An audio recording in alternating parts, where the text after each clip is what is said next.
Pernah nggak sih kepikiran sebenarnya apa sih yang bikin sebuah tempat kerja terasa nyaman? Apakah gajinya, fasilitasnya, atau justru hubungan antara orang-orang di dalamnya? Nah, untuk menjawab pertanyaan itu, kami melakukan observasi dan wawancara langsung di Sate Marangi, Pak Nur. Dari hasil wawancara tersebut, kami menemukan bahwa kunci utama yang mereka pegang ternyata bukan sekedar aturan kerja, melainkan komunikasi. Di Sate Marangi, Pak Nur, hubungan antara pemilik, manajemen, dan karyawan dibangun dengan komunikasi yang terbuka. Walaupun semua tetap bekerja secara profesional sesuai SOP, setiap karyawan diberikan kesempatan untuk menyampaikan pendapat, memberikan masukan, bahkan mengkritik kebijakan jika memang diperlukan.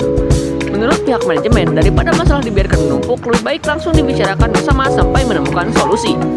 Supaya pekerjaan juga lebih terarah, setiap karyawan sudah memiliki tugas masing-masing, lengkap dengan SOP dan daily to-do list. Jadi, setiap akhir shift, mereka akan mengecek kembali pekerjaan yang sudah diselesaikan, apa saja yang masih kurang, dan apakah ada catatan yang perlu disampaikan kepada tim untuk evaluasi. Menariknya lagi, suasana kerja di sini dibuat senyaman mungkin. Kalau ada karyawan melakukan kesalahan, manajemen tidak langsung memberikan hukuman. Sebaliknya, mereka lebih memilih mengajak ngobrol terlebih dahulu untuk mencari tahu apa yang sebenarnya terjadi. Pendekatan seperti ini membuat hubungan kerja terasa lebih hangat tanpa mengurangi sisi profesionalisme.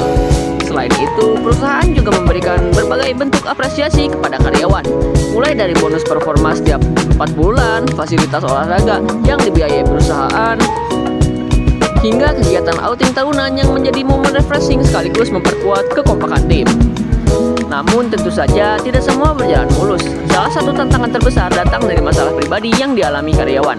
Ketika persoalan keluarga atau kehidupan pribadi terbawa ke tempat kerja, performa kerja pun bisa ikut menurun. Karena itulah komunikasi kembali menjadi solusi utama. Manajemen memilih untuk mendengarkan terlebih dahulu sebelum mengambil tindakan. Kalau sampai terjadi konflik antar karyawan, penyelesaiannya juga cukup menarik. Kedua pihak dipanggil secara terpisah untuk menyampaikan versinya masing-masing. Setelah semua informasi terkumpul, barulah manajemen mempertemukan dan mencari jalan keluar bersama. Dengan cara ini, konflik biasanya bisa selesai tanpa berkepanjangan. Sebagai usaha yang masih berkembang, Sate Marangi Pak Nur juga mengakui bahwa mereka masih memiliki keterbatasan, terutama dalam memberikan fasilitas kesejahteraan kepada seluruh karyawan. Meski begitu, perusahaan tetap berusaha membantu karyawan yang benar-benar membutuhkan, misalnya melalui bantuan biaya rumah sakit, BPJS, maupun dukungan lainnya saat kondisi darurat. Kedepannya, perusahaan juga terus dilakukan evaluasi, salah satunya dengan memperbaiki sistem perizinan agar lebih fleksibel dalam kondisi mendesak.